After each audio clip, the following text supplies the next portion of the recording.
What's up, my crypto legends? In today's episode, we are talking about the BTC US dollar pair. Remember this W pattern that I thought was going to play out nicely and broke the neckline here. I thought we were going to bounce and continue to the upside to test this resistance area, but we came back down and I was stopped out. We cannot win them all, guys, but I did mention if we did break this $53,500 area where the VPVR suddenly disappears, we were going to fall straight down to the $51,500 area, and we did, guys. We are going to talk about some different resistance and support area today, and also the Ethereum US dollar pair. I thought these support areas were going to hold nicely, but strangely enough, we met the target from the symmetrical triangle that we mentioned a couple of days back, as you can see here on the chart. We're also going to mention some different support and resistance areas, and if you're interested in trading, guys, make sure to check out the PrimeXbt leverage trading platform. I got a link in the description, and if you use Bitcoinsensus 50 as the promotion code, you're getting 50% in addition of what you deposit. Any questions, guys, let me know in the comment section. We'll be checking some on-chain data. The miners are not selling their Bitcoin. Also, there's other on-chain data that there is still high potential for the Bitcoin price to go to the upside in the next coming months. And asset management giant Fidelity filed for a Bitcoin ETF, guys. Make sure to smash up the like button before we continue, and let's go straight into the content.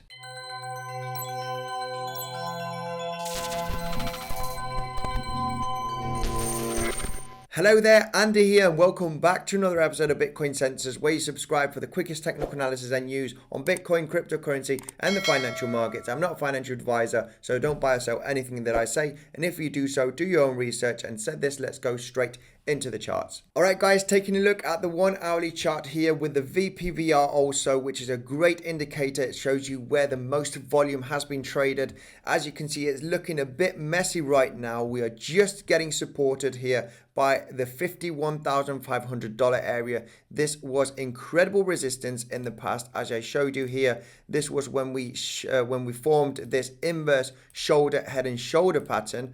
Okay, and we had huge resistance. This would be the head, okay, the left shoulder, you cannot see it right now, and then the right shoulder, and then breaking out from here. So this was huge resistance, and we got a huge bounce, as you can see here on the chart. If we break these levels to the downside, this could get really ugly, guys. We just got supported here because of the VPVR. I did mention the fallout here from this support area, this blue horizontal line.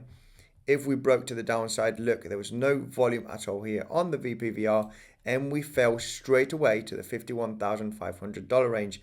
Bearish scenario here, if we break this support area, we could come all the way down to the $50,000 range, which is heavy support, as you can see here. It was heavy resistance and support, as you can see there. So this would be the first stop if we break to the downside, the 51,500, coming all the way down to $50,000. We might get a little bit of support here because there's a peak here in volume on the VPVR around the $50,800 area, but I think we're just going to pierce through that and go and meet the next target, which is the $50,000 range. This is the bearish scenario, guys. If we break 51,500, then we are coming down to the $50,000 range, in my opinion. And the bullish scenario, which is going to be extremely difficult for the bulls, is breaking the $53,500 range, which has been heavy support. We thought that this was going to hold, but it did not. We pierced through with a great amount of volume, so it's going to be extremely difficult to get above this area right now. As you can see, it's been heavy support, and we have a huge amount of VPVR, the volume traded. So to pierce up this level, the $53,500 range, we need a huge amount of buying power, guys. But if we break up with a huge amount of volume, in my opinion, the next level is going to be the $57,000 range, just under the $57,000 range, where the VPVR suddenly finishes. It peaks out. This red horizontal line is showing you where the most volume has been traded, as you can see here on the VPVR. Suddenly then the volume disappears, and as you can see, it's been major support here. So as we had a touch there, when we broke below it, we didn't manage to go above it, so then we fell straight back down. So if we break this blue horizontal line, the $53,500 range, we could easily come all the way up to the $57,000 area to retest this resistance area.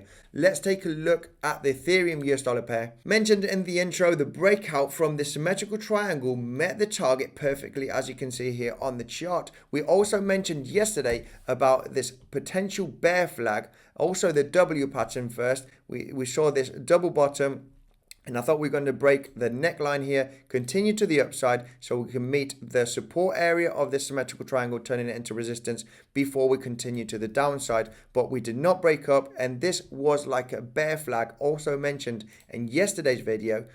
As you can see here, we have the resistance area and the support, turning this into a bear flag if this is the pole.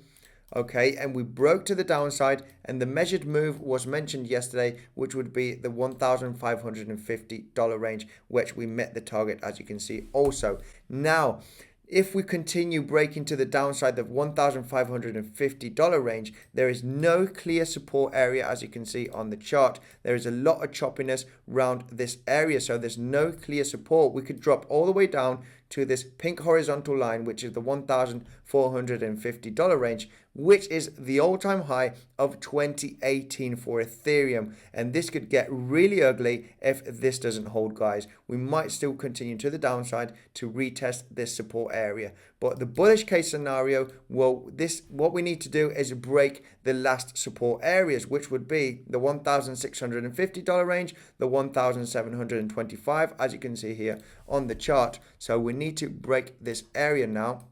Continue to the upside. We need to break this area to the upside and then potentially retest it as support. Break this area also to the upside. So until we're not breaking these areas, we're not going to turn bullish anytime soon, guys. This is what I got for the Ethereum US dollar pair. Let's take a look at this on-chain data. Here we can see the Bitcoin miners are actually holding more of their Bitcoin than they are selling it. In the red here means that they are selling a huge amount of new freshly mined Bitcoin, and the days in the green means that they are holding, they are not selling the Bitcoin that is mined. So the month of January, we can see there is a huge amount of selling pressure into the market, so new freshly Bitcoin mined given into the market. And since the end of January, we can see that the selling pressure has been going down, and we had a few green days also, which means that the Bitcoin miners did not sell their Bitcoin, they are holding it. So this has been going down since the end of January. This means that they made enough money to pay expenses and new machines,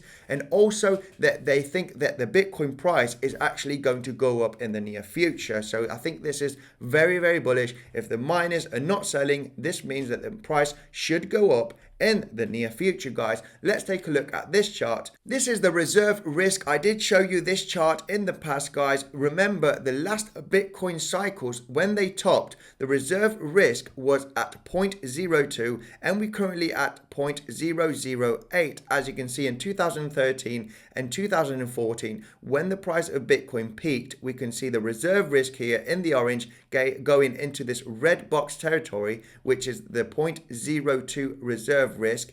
And then when we came down into this green area, we were bottoming out. And so in 2017, we also went into this red box territory, the 0.02 area. And this is when the Bitcoin price peaked in 2017. Now we are currently at 0.008, which is right over here. And the Bitcoin price is right over here. So do we have still a lot of run to peak in the market? Will we peak at 100,000, 200,000? I think we have a lot still to go up in price, guys. Let's take a look at this news. Asset manager giant Fidelity files for a Bitcoin ETF. Fidelity Investments, the $4.9 trillion asset manager, has filed paperwork with the United States Securities and Exchange Commission to list a new Bitcoin exchange traded fund. The trust provides direct exposure to Bitcoin, and the shares of the trust are valued on a daily basis using the same methodology used to calculate the index. Fidelity says investors can access the fund through a traditional brokerage account without the potential barriers to entry or risk involved with holding or transferring Bitcoin directly. Skybridge Capital has also filed paperwork with the Securities Exchange Commission to see if they can get a Bitcoin ETF approved. So this is a race to see which ETF is going to get approved in the United States first. Remember, investors like to just go onto a brokerage and buy the Bitcoin ETF instead of going onto exchange and getting a wallet, doing the transactions. They want to keep it simple, like buying stocks on a brokerage. They want to get the ETF and have exposure to Bitcoin that way. So remember, one of the Canadian ETFs has more than 10,000 Bitcoin accumulated in just over a month. So this is going to be absolutely huge once the first and then the second ETF in the United States gets approved. A lot of people want to have exposure to Bitcoin that way. This is going to be it for today's episode, guys. Make sure to check out the Bitcoinsensus website. We've got great tutorials, reviews, guides on how to buy, how to store, and how to trade Bitcoin safely, the latest news and technical analysis. So I'll be leaving a link in the description of the website so you can check it out. And if you haven't seen my tutorial of the Bybit leverage trading platform, I'll be leaving a video popping up on your screen. A massive thank you for tuning in, guys. Make sure to smash up the like button on your way out, and I will see you in the next one.